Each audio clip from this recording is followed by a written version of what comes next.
Hey everybody, welcome to Blues Basics number 1, where we're going to learn what a 12-bar blues is, how to play it, and how to play over it to make it sound interesting. We're going to do this as a bit of a series, and as we progress through the series, the blues is going to get a little bit harder and hopefully a little bit more interesting.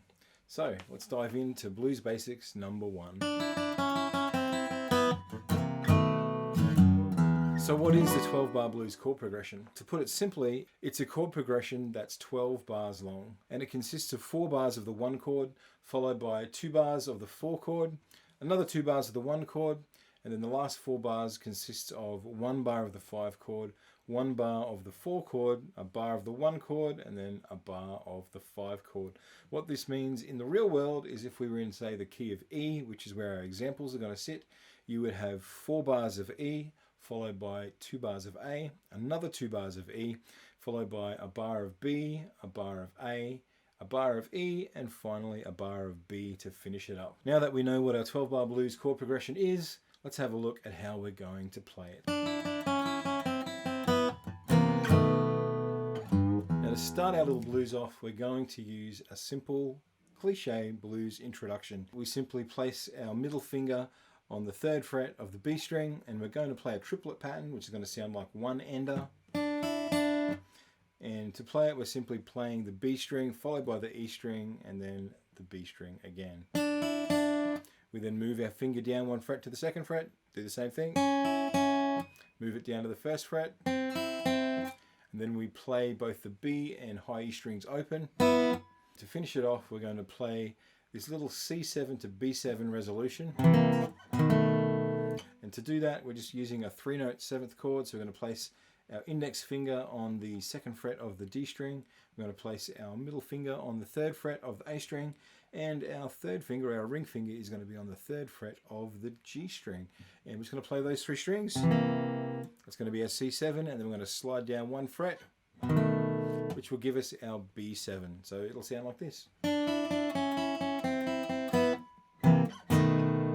Now to play the rhythm for this little chord progression, we're going to use a Chuck Berry-ism. If you don't know who Chuck Berry is, just think of the songs Johnny Be Good. My first experience with it was Back to the Future with Michael J. Fox. And to play it, it's going to sound like this.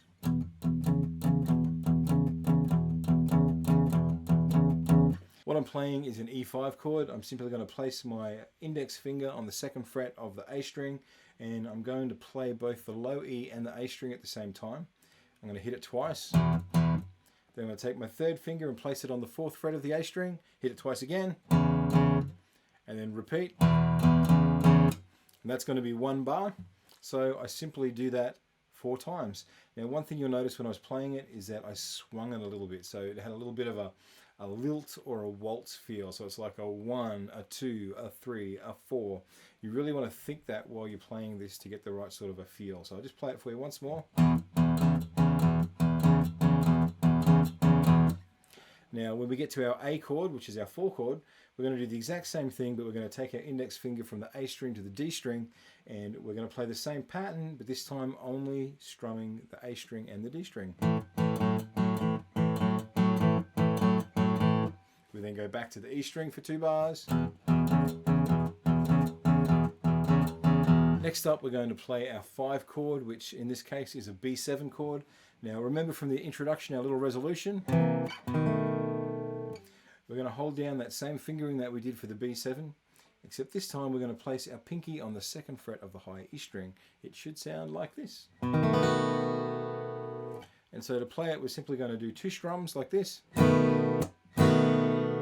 We then go to an A7 chord, and if you don't know how to play that one, just simply take your ring finger, place it on the 2nd fret of the B string, middle finger on the 2nd fret of the D string. We're going to strum everything except for the low E string.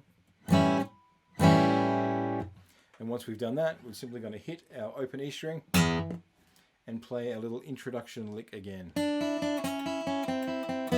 And from there, we can start again.